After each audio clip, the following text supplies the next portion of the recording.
The men are men. Welcome to 100 Yards of Football. And this is our legend segment tonight. And boy, we got a show for you tonight. We got some legends from the great Delray Beach, Boynton Beach area, down in my hometown, 561, representing. Hey guys, welcome to the show. We got Charles Cornelius, Bethune Cookman great, NFL great. We got Derrick Crudup, better known as the Boss Man, Delray great, Boca High great, Oklahoma great, Oakland Raiders, and we got David a bunch on this group, Mr. Anthony Florence, Delray great, legend, Bethune Cookman Wildcat great, and NFL great for the Tampa Bay Buccaneers. Hey guys, welcome to the show today. Thanks for being here, man.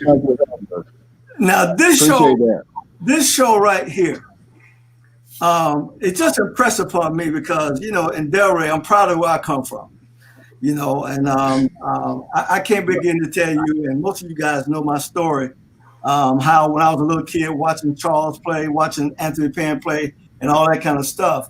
But in the town of Delray and Boynton, we have some great football players. And this is the most amazing thing, guys. It's not just something of late. It's been like this since the beginning of time, right? I mean, when I was a kid, I used to ask my dad about the great players back in his time, and he'll talk about people like Bubba Tucker, right? Bubba Tucker was a great athlete, the greatest athlete in that time, Charles, right? And then we talk about people like Cannonball Jim Butler. A lot of y'all may not know who that is. Anthony, you know who that is? Jim Butler? I've heard the name. What about you, Dad? I heard the name. I don't know who he is, but I heard the name. Yes. Well, this guy he played at Carver High. He was the first player drafted in the NFL out of Delray. Wow. Yeah. He played running back. He played for the Pittsburgh Steelers. He got drafted by the Steelers. He played about 6 or 7 years in Atlanta for the Falcons. He was all pro in Atlanta, running back.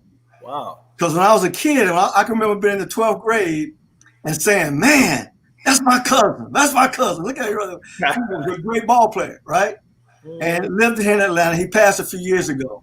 But I'm gonna say this about him to this day. Anthony, he went to college. You're not gonna believe this. He went to Edwards Waters. He's the only player ever drafted in the NFL out of Edwards Waters. Ever. To this day, right? And he had a solid career. He kicked it off. And then, you know, the great Carver High tradition, you know, I had Red Odom, I had Bill Caesar, I had some guys on, Nate Collins, a few weeks ago, talking about the great teams they played on with Coach Pompey. See, a lot of people don't know about that era. Those guys didn't lose a game for like 3 seasons. Wow. Think about that, right? And then they ushered in the group that we know, the team that Charles played on as a young guy. You know, Charles played Carver High. I think, were you a sophomore on that first state championship team? Yeah, sophomore and a freshman. I was on both teams. Yeah, he was on both teams at one state at Carver High. And so that's the only group I knew about until I started digging in the past and start seeing something great. So here's what I want to do here today. Here's what I want to do with this show today. As I start to look at the guys who played in the NFL out of Delray and Boynton, I found one thing that we have in common, most of us, that the majority of us played in the secondary. Yeah. Right? And so I wanted to get as many guys from Delray and from the NFL that played corner or either safety on this show. And to me, and just tell me, I want to know, what do you think it is? Is something in the water? What is it about Delray that breed defensive backs? Well, you know, Delray just got a history of great athletes at speed, and defensive backs and wide receivers is one of the greatest things to come out of Derrick Beach. With defensive backs and wide receivers, you think about Barry Hill, you think about Anthony Penn's quarterback, then you think about Alfonso Wilson. That's right. Wide receiver. My brother came out of there, Warren, defensive back. He went to Cookman. Mm-hmm. So we had wide receivers and DB come out of Delray, just big time athletes. What do you say, boss man? I'm like you, man. It's in the water. because we breed the defensive back. You know, just looking back on it, man, and everybody came out of there. There's so many people here that's not here on the show tonight that play defensive back that made it to the NFL. You know, like I said, my nephew Lance Frazier. You got Flowers. You got Mike Heaven. You have, a ton of guys. You got a ton of guys that play defensive back. J-Ron Hosley. You got a ton of guys that play defensive back out of Delray Beach that played in the NFL. And, it's a testament. I like to brag and say, I'm going to claim Aunt Florence. I'm going to say Aunt Florence. How about this? From on the same street, say Aunt Florence, they want to say he stayed over there in Carver Park, but Aunt grew up on 7th Avenue. Down there, house. How about that? From the same street, we grew up on 7th Avenue in Derrick Beach. So I'm gonna make Aunt grow up on 7th Avenue. So how about the same street of Delray playing in the NFL, man? So it's a ton of great guys, man. Yes, sir. That's what he grew up in. That's what he grew up in. One player you got to think about too, man. You got to think about Lester Flowers, man. Lester Flowers plays. That's family. Let me tell you something. Unbelievable. And what you think, man? I know for me in my era, it was growing up watching guys like you. Charles probably, I know he doesn't remember this, but I was a little kid and I used to watch him. I had to probably be 6 or 7 years old. I used to watch him work out to Carver. Yeah, I guess it was during his off season. I didn't have a clue of what a defensive back was at this time, but I never seen somebody move so fluently and just so smooth. And you know how he articulated his movements at that position at the time, and that stuck in my mind. Just watching him work out, and Bobby, I watched you work out as a young kid. Yeah, when I would come out to Atlantic during the off season, you would come home from college, and I would actually see you. So I think just the generations before us, and you guys passed it down. It just got passed on to the younger generations. And same with Boss Man, man. When I started on the Delray Rocks, he was older than me, and I was just a little kid, and I came up under him. So, I just think it was just watching the generations before us and watch how y'all excelled that inspired, the younger generations. Now, I totally agree with that, because you think about it. I remember being a kid. My dad was a pastor, so, I didn't get a chance to go to a lot of Carver High games, but I did went to some games. But when I couldn't go, I would listen to Seacrest play on the radio. And so I knew about Ronnie Mack. I knew about Dennis Matthews, Rock Matthews. I knew about Doug Davis. I knew about Sammy Taylor. Even Steve Harden, who coached me in high school, was the quarterback on that team. Ed Harris was the center. So I knew about all of that on the radio. And Anthony, I agree so much with you, because I remember coming up.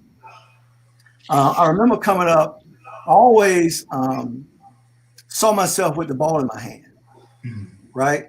I always thought I was a quarterback. When I played with the Rocks, I played running back, I played receiver, I played a little bit of everything, but I just knew I was a quarterback, and nobody couldn't tell me anything different. But one of the best things happened to me when I was in the 8th grade playing for the Rocks. I sat the bench for the first time, and I was angry every night. But I just knew I had to go to practice and prove to the coaches I deserved to play.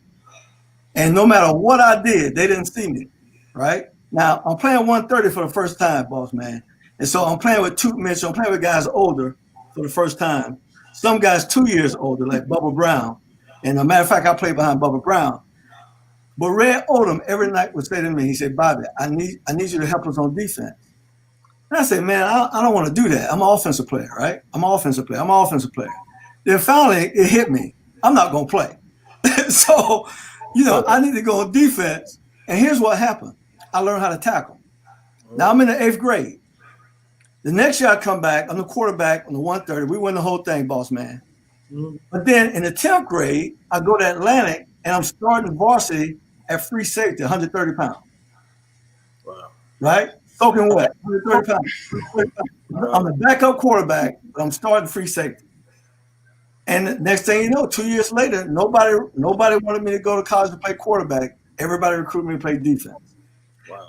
And Charles, to what you're saying, I agree. We have some of the best athletes, because nobody really taught me how to backpedal in high school. But my senior year, I had 7 picks, 6 for touchdown. Yeah. I mean, think about that.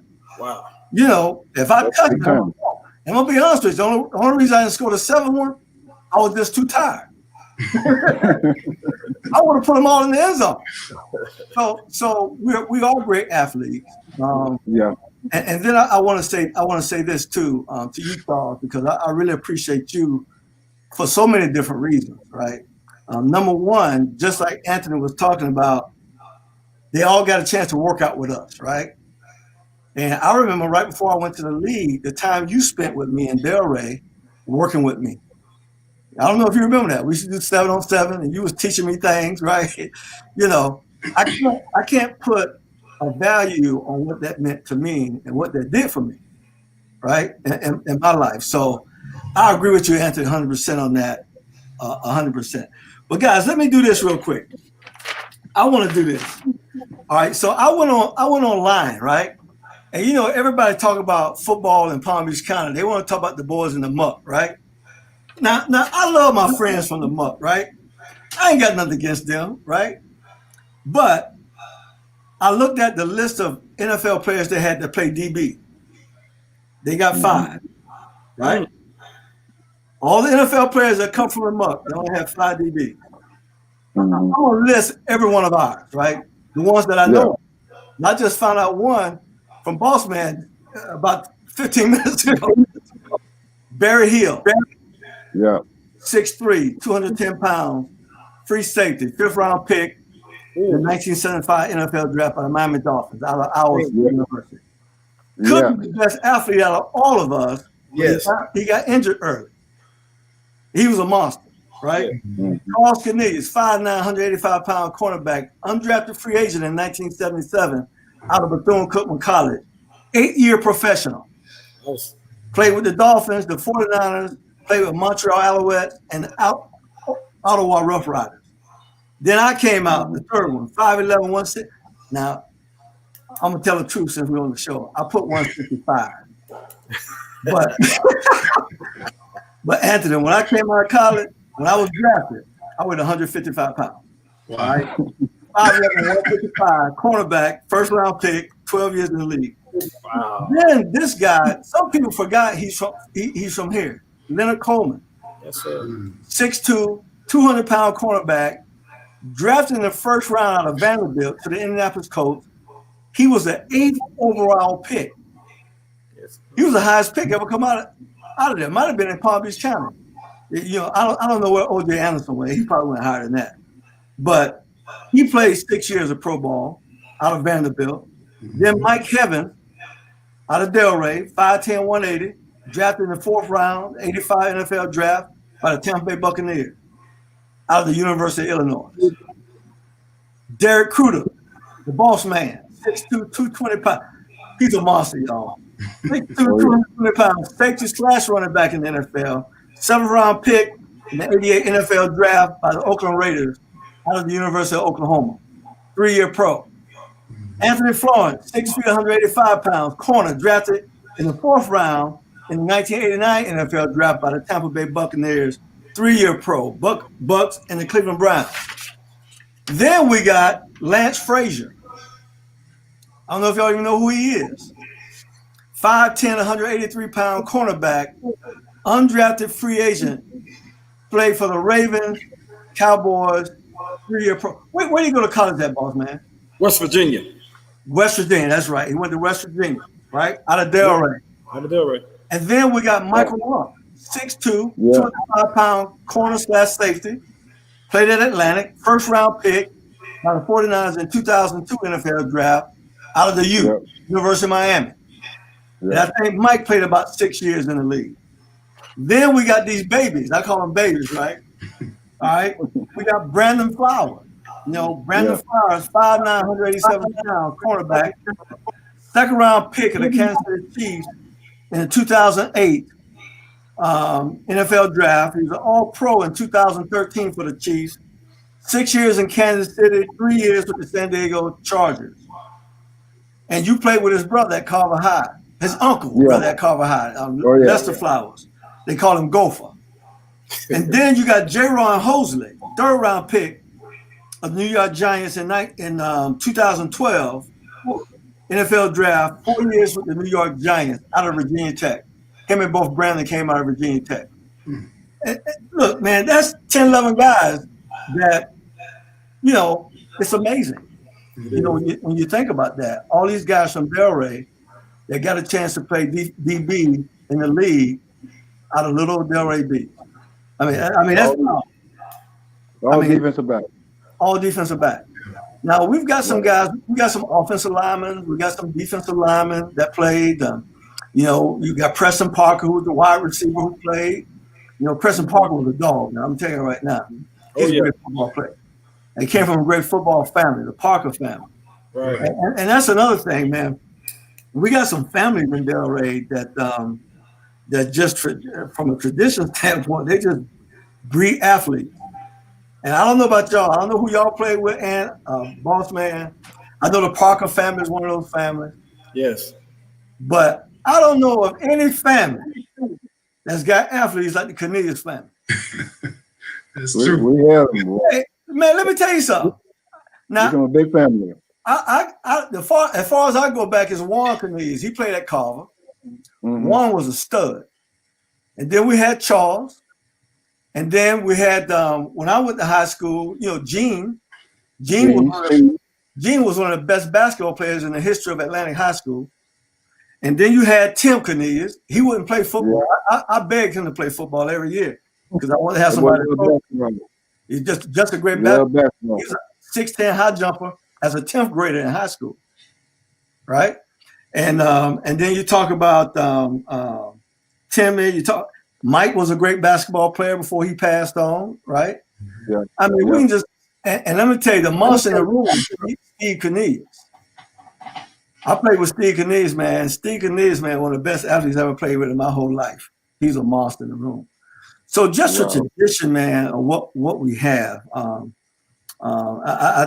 think is powerful.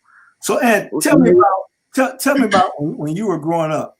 Now, I'm going to say everybody on this podcast, except for Charles, we all play for the Delray Rocks. We got to start playing for the Delray Rocks. What was that like for you, having a Pop Warner program to dream and build your thought process through of how you can play football on a higher level? Well, looking back at it, man, the Delray Rocks and just the program we had between the Delray Rocks and Atlantic, I think they were ahead of the time because the plays that we ran on the Rocks, when I got to Atlantic, we ran the same plays. So it was like a farm league, farm school that we came up in. And you like in Georgia, you take Tucker, schools like Tucker High, and then they had the little league program in Tucker. They're starting to do that now, you know. But we did that back in the 80s, in the late 70s. So that's why we were so. I think the Rocks, and then even at Atlantic, we were so advanced as far as in our skill set, as far as defensive backs and our positions, because I mean we learned the same system that we ran in high school. But preparing me for pros, I'm gonna say first of all, preparing me for college. When I went to Cookman, most of my coaches, they played in the league. Okay. They were ex-NFL players. And the things, I mean, Simmy Taylor, you mentioned his name. He was one of my coaches at Atlantic High School.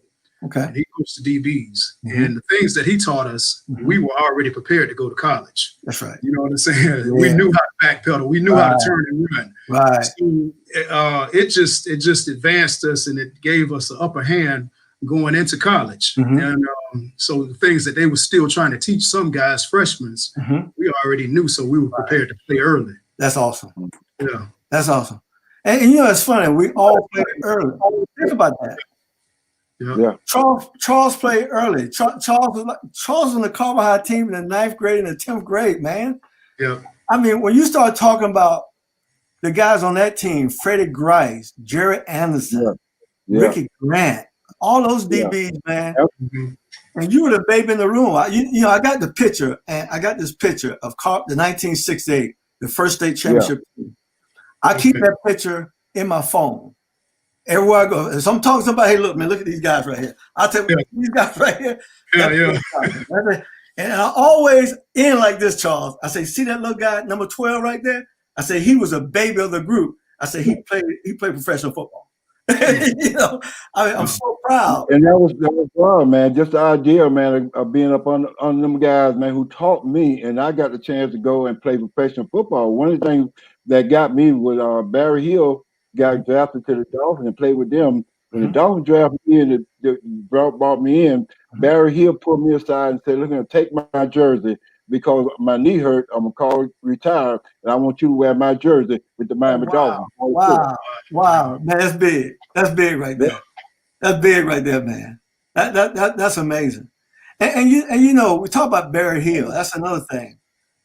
Barry Hill gave me some good advice. You know, Barry Hill. So Anthony, you remember now the time that we're living in. You know, when Carver High was doing segregation, right? All right, and so, but in 1970, that's when everything changed for good. Even though the black athlete could go to Seacrest, they could go to Seacrest, but everybody hadn't integrated. And so everything integrated in 1970. Yeah. All right. And so you just think about that. And everybody was going to Cookman, everybody was going to FAM, everybody was doing that.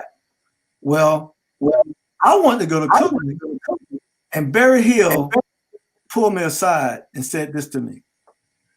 He said, "Bobby," he said, "you need to get on that TV." I go, "What do I need to get on TV for?" He said, "It's going to give you a great opportunity if you play on TV." Yeah. He said, "If I was you," he said, "I would look into going to a school that's going to be on TV." And that's when I turned my thought process. Oh man, I got to go somewhere where I can be on TV, right? And then, you know, of course, Coach Harden, Steve Harden, had left and went to coach at Florida State, and he helped recruit me. And so he was my high school quarterback coach, Charles, at Atlantic, before he left to go to Florida State. And so, you know, the rest was history. The rest was history. That's funny now, Bobby. You know, Coach Harden, he was my coach my 9th grade year at Atlantic. I played varsity football as a 9th grader, and Coach Harden coached me. Yeah. Wow, that's crazy. Yeah. Man. Yeah. That's crazy, man. Because he did leave Tallahassee. You know what? He left me my senior year.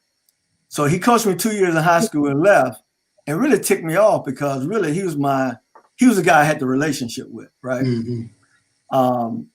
And so he left and I played 1 year without him coaching me at quarterback. And then I was my own coach. Coach Wilder would I would take the quarterbacks and had to take them to the drills when he went and did whatever he was doing. So I was my own coach, right?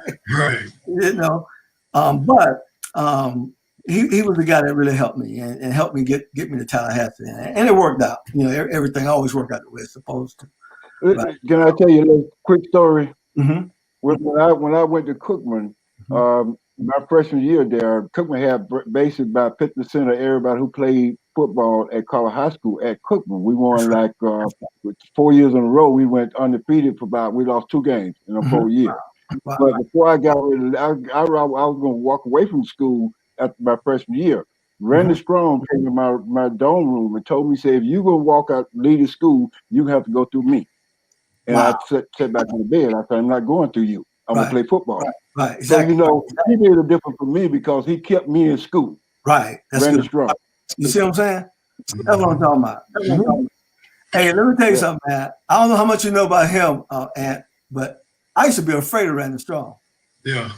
I mean, he just walked around town like he wanted to kill everybody. Yeah. But that was that linebacker. That was that linebacker mentality, man. But let me tell you what he did for me.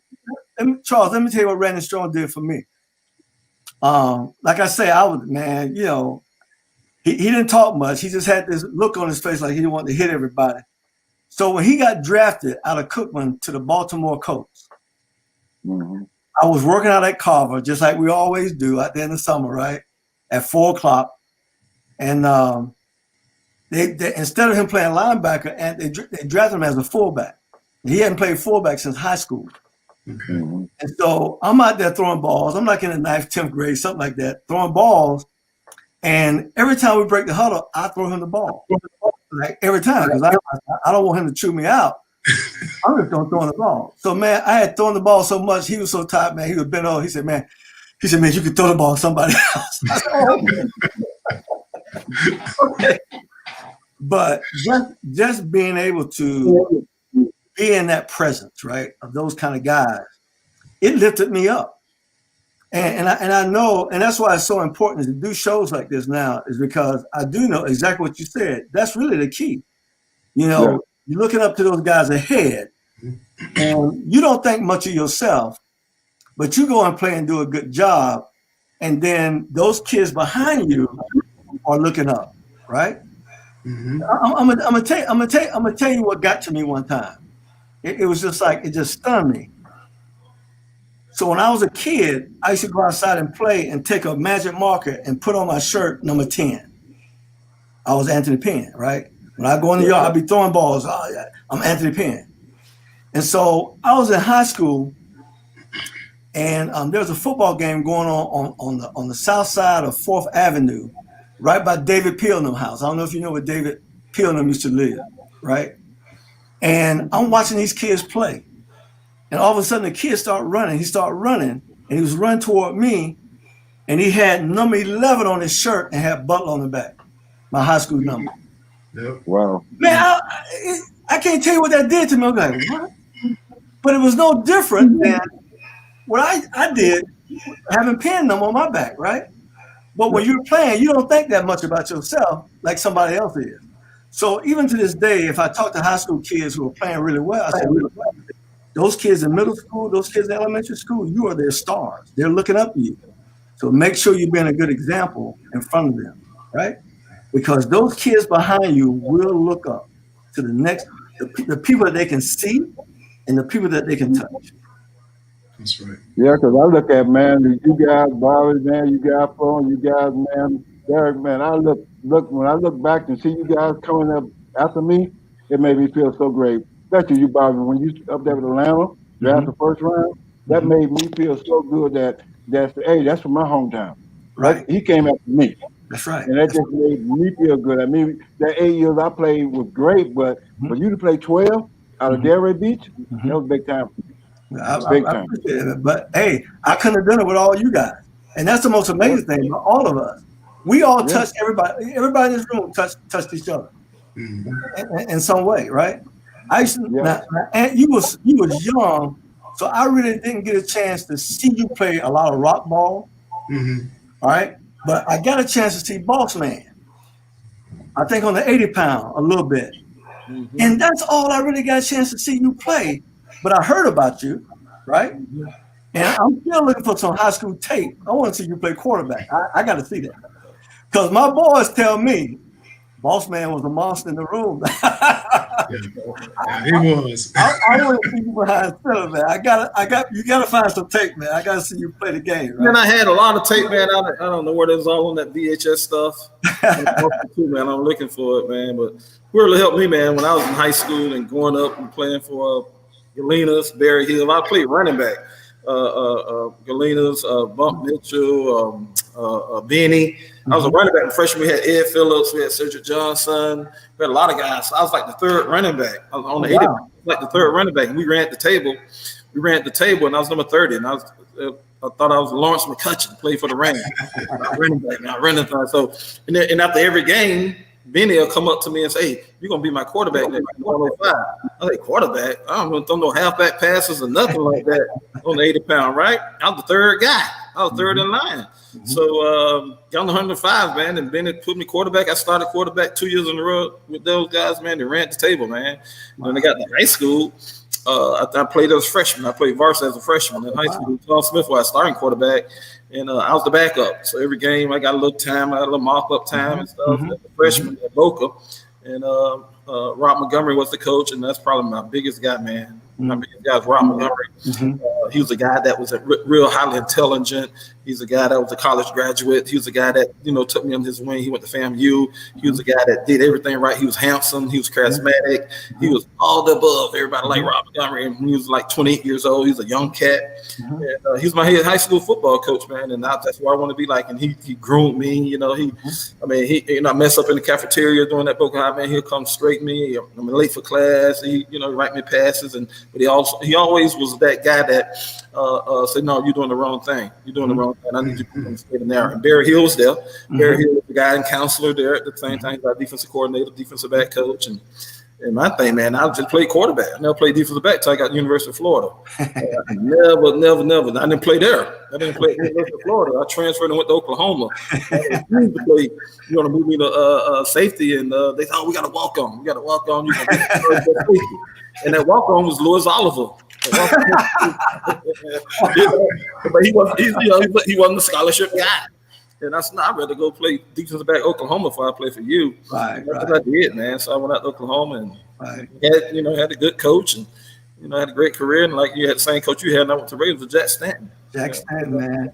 Hey, I think everybody need to be coached by Jack Stanton. Yeah, man. At least 1 year of their life, boss man. Yeah, he was awesome, man. Now Charles, you talking about a hard Hey, Bobby, let me ask you something. Uh-huh. When you gonna write this book, man? When I'm gonna write a book? When you gonna write this book here? With all those Anthony P. Flowers and all those guys, when you gonna write that book, man? We need to do that. Hey, I believe we need to do that. We need to do that. We got to do it. Yeah, we need to do that. Yeah, absolutely. All these guys we got coming out of Delray and Boynton, man, we need to write this book. We got too many athletes, man, just to let them go by 30 years down the road, 4 years down the road, nobody know about them. Exactly. They need to hear about Barry Hill and hear about Anthony P. before they leave, and myself and all these guys. They need to hear about them. They need to get a history. Right. They need to history, man. I totally agree with that. Because I tell you, as proud as I am of Delray, and it's amazing that I've never moved back to Delray. I'm gonna tell you, I love Delray. When somebody asks me where your home is, I never say Atlanta. Delray. I'm from Delray Beach, Florida. Right. Mm-hmm. Matter of fact, I was just on Wikipedia because on my Wikipedia page for years they said I was from Boynton. I just changed that. I never knew how to change it. Somebody helped me change it a couple of weeks ago. Man, I'm not from Boynton. I love Boynton. I was born in Bethesda Hospital. So was I. I'm Delray all the way, right? I'm Delray all the way. So yeah, I believe we need to do that. There's some kind of way we got to share our history, because I'm gonna tell y'all something. For me, it's bigger. I think we can teach kids principles. Yeah. Because whether we know it or not, we live by certain principles that allowed us to be who we are today. And it all starts with the mindset. I remember the time I said I'm going to play pro football. I was 9 years old. I can remember like it happened last night. Me and my dad was watching Gale Sayers play. And I said, that's what I want to do right there. Now, think about it. Nobody told me to do this. I went to my room. I took a piece of paper and a pencil, and I wrote down, I'm a professional football player. Wow. I was 9 years old. Now, y'all know I was always a tiny guy, right? And so I would go outside. We play street ball. I would try to do what Gale Sayers would do. And because I did that, I learned how to run the football. And then as I go up, I'll go playing quarterback. But it started with that mindset of saying that's what I wanted to do. It started with the visualization of I saw myself like that. And I never forget, Charles, when I was in the 5th grade, Miss Curtis was my teacher at Faded. Miss Curtis. And Miss Curtis, first day of class, she went and asked everybody what they wanted to be. I was in the 3rd row, about midway in the 3rd row. She started in the front row from the door. And no matter what they said, I want to be a teacher like you, Miss Curtis. Oh, that's great. What you want to be, Johnny? I want to be a fireman. Oh, that's great. What you want to be, Eric? I want to be a police officer. Oh, that's great. Everything was great. And when it came to me, she said, well, Bobby, what you want to be? I said, I want to play professional football. She said, well, you're going to need a backup plan. The whole classroom just burst out laughing. I never forget that. It was a moment for me, right? And all it did was make me start working hard on what I wanted to be. And I could picture it when I would go outside, play street ball. I could picture it, man. I'm just telling you, I could see it, right? But nobody believed it but me. I had a mastermind group, and I had 3 people, well, 2 people other than myself, in my group. Now, they didn't know they were a mastermind, but that's what it ended up being. My best friend in the world, Larry Coffey, because we were both driven to do the same thing. And my mama used to tell me, when everybody would tell me, Bobby, you can't do it, she would say, Bobby, you can do anything you put your mind to. That's right. she would tell me that. And this is another thing about my mom. I'm 61 years old today. I can't tell you the last time my mama called me by my name. She don't call me Bobby. She called me Champ. She's been calling me Champ since I've been a little boy. That's awesome. You see what I'm saying? Yeah. And so even when I was frustrated, she said, no.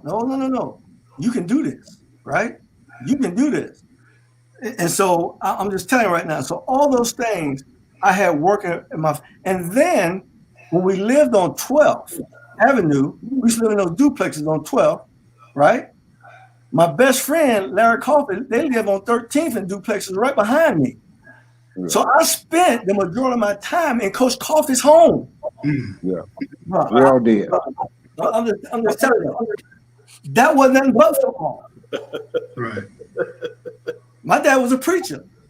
And my daddy, listen to this now, my daddy, I couldn't play on 12 because the duplex on the north side, there was somebody who lived there that was dealing, right? And so if my daddy caught me out on 12, he's gonna whoop my behind. But I can go to Larry Coffey's house anytime I want to.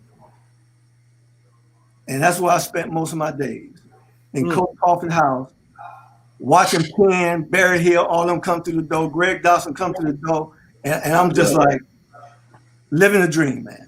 Living it up. Yeah. Being inspired all the time, you know. Bob, let me tell you something about Coffey. When I was in the 10th grade, he asked me to come out for football, and I told him I won't play that guy. I play baseball. Okay. So he said, "You gonna come out for football?" So he came to my house that night and talked to my dad. And my dad said, "If he don't play football, I'm gonna kick his butt." So the next day I was out there playing football. I don't want to play football. Coffey came and made me play football. Wow. That just tells you kind of man this was. He wanted me. Wow. Yeah. That's powerful. Came to my house. That's powerful. Well, let me ask you this. Now, see, Ant, let me ask you this question. When you were growing up, playing rock ball, playing high school ball, you played on the offensive side at all? Yeah, I played wing back. You remember Atlantic ran the double wing, so I played wing back and corner. But I mean, I shared time at wing back. Right. But I knew. I'm gonna tell you, the first time I took a real solid hit, that eliminated that. That eliminated wing back and running the ball, and I just knew I'd rather hit somebody than be hit. Wow.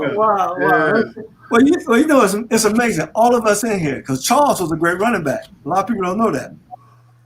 Charles was a running back at Atlantic High School. Charles ran the same plays you ran at Atlantic High School. Okay. Because they ran that offense at Seacrest. A lot of people don't know how far back the offense go. So Steve Homer was the quarterback. They ran the same thing. Yeah. You know, same thing that we ran with Delray Rocks on the 130 pound team. The same offense. When I was 130 pound team, we ran the same offense. I go to high school, there it is. Right? There it is, same old offense, man. You know. And so, but we all played on the offensive side of the ball, which goes back to what Charles said earlier, what kind of athletes we were. Yeah. Because we all know to be a corner in the league, you're going to have some athleticism. You know, now every now and then you'll see a guy who's just sound technique-wise, you know, and may run a 4.6 40 that can play corner. But you're going to have a guy who can run, jump, and do some other things, right? Yeah.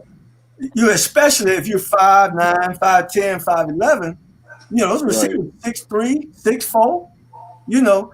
Even in my day, man, I played against Harold Carmichael. He was 6'8". Charles played against Harold Carmichael. Yeah.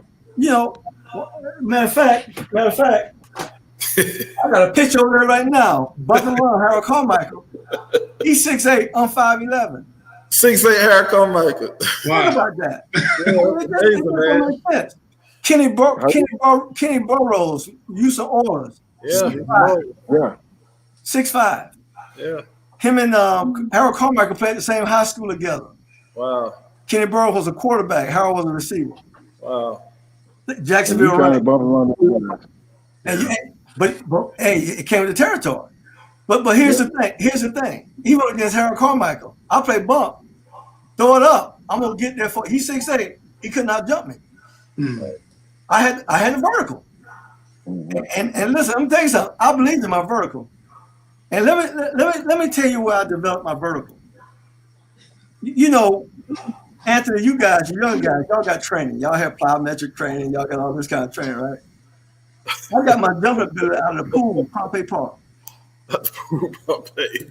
All summer long, all I did was dive on the diving board.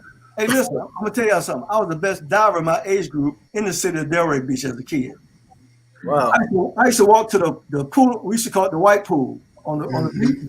I remember the pool right there, right? Yeah. I would go over there, me and Willie Brown, Crucial. Crucial. We'll win all the ribbons and had to run back to outside of town every summer. Wow. So I was a diver. I dove. I mean, I could dive. That's how I got my diving ability. Just bounded on that board in the summer all day long. When they say a special talent, man, that was you. You was a special talent, brother, for real.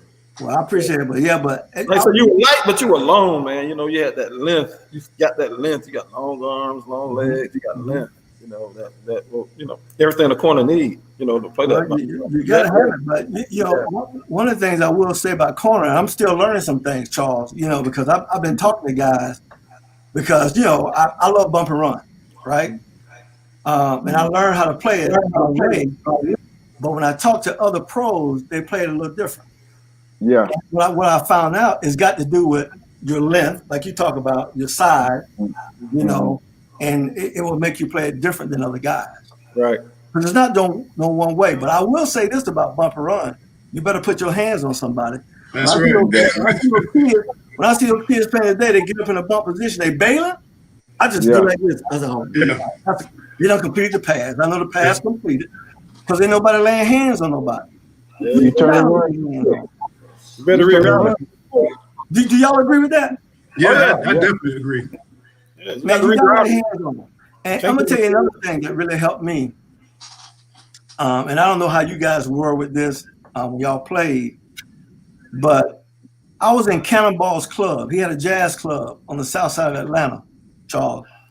And one night I was in the club, and all of a sudden Lem Barney came in the club.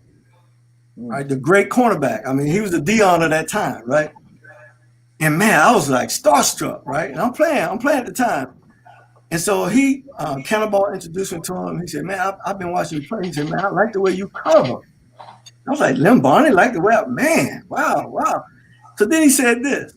He said, how do you study receivers? This is a true story.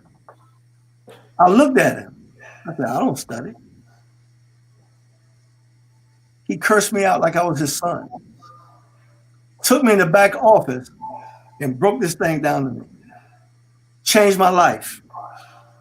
That's how I played 12 years because I became a student of the game and I started to study receivers. And, you know, it's good to be athletic, but when you know what they're going to do 90% of the time, bro, that make the game come to you. The game is easy at that point. And so tell me about, as a DBs, tell me about how y'all study the game. I tell you how I learned. Man. Go ahead.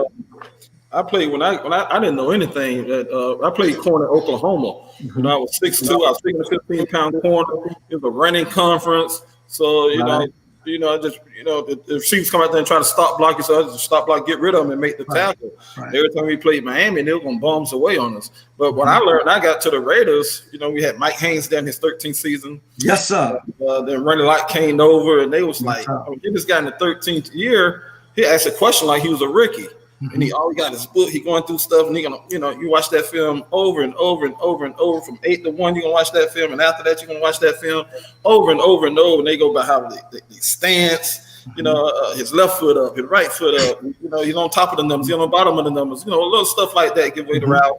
What he like to do, and he's not gonna, he's not getting the ball. How his hands, how he put his hands. So we studied like that. That's how we studied and learned different receivers. Got different guys did different things, and how they break the huddle. If they break the huddle, he's sprinting out the. He involved in the play this time. He's not involved in the play. He's just gonna walk out there. He's gonna jog out there. We studied like that. When I first came there, had Carl Eller was at the Rams, and a lot of different receivers, and That's how I learned. Yeah. So those guys, because like I said, he was a cover 2 corner. I was a cover 2 guy in Oklahoma in the Brandon Conference. Right. And then we got to a passing lead, man. They threw the ball in. Yeah. What about you, Charles? Me? Yeah, what about you? Well, the way I study the game, I watch the film just like Derrick did, man. I watch everything they do, every movement they make. But one of my things is that I knew the quarterback had 3 seconds to throw the ball. So my thing was to have my back pedal faster than the wide receiver coming off the ball. I get 6 yards, I back keep him in front of me, and I rotate my body with his movement, and I know 3 seconds the ball's coming. If it ain't coming, the quarterback rolls not there. So I knew that. As long as I kept him in front of me, and I rotated, it's over. Because again, I was running 4-3s. So ain't too many wide receivers run 4-3, and I was backpedaling the same thing. So then my bump run, I got up close to him, and I made him go one way. I'm gonna hit him each time. You're gonna go one way. You're not gonna go outside and then slip back in on me. That don't play. I don't play that. You go when I bump and run, you going one way, outside by the sideline, and that's it. And you got to come through me to get back in there. So and the other thing I did, I intimidate receivers. You know, back then you get him 5 yards, I hit him something, my fist, hit him on the side of my fist. That's right. I would hit him. Just to make them think about me. So when they get to the line of scrimmage next time, they're gonna be looking at me because they know I'm gonna hit them. Right. That's right. That's right. That's why I play ball. And see, Anthony, you see what he's saying? See, that's how the game was played. When I first got in the league, that's how the game was played. Yeah. I want you to think about something. I want you to hear what we're talking about. The game changed. Thank God it changed because it helped a lot of guys like us. But when I first got in the league, there was nothing illegal. Yeah. Nothing was illegal. Nothing. And y'all remember the time when James Lofton and John Jefferson started that high five thing? So JJ used to play for the Chargers, and he traded to Green Bay, I think, in '82. And so they came to Atlanta, and I'm like, first of all, ain't nobody gonna do no high five on me, right? That ain't gonna happen. So right there before the half, I'm covering JJ, bump and run. The other corner covering James Lofton, and they hit James Lofton on a fade, and he going for like a 60-some yard touchdown right before half. And he gone. Lofton got the ball, he gone. And John Jefferson started running, toward him. And I go, no, not today, not in Atlanta. I started jogging behind him. And when he went up there to go high five, I clotheslined. Flipped him, both benches cleared. Nobody got a fine. All they did was separate us, and we went back to playing. That's the way we played. Nowadays, oh man, that's gonna cost you about 50. You can't do nobody like that. Before I left the game in I'm gonna tell you what year it was, 1991. 1991, we were out in Arizona playing a game, and a fight broke out, and I went to grab one of my teammates to pull him away from the fight.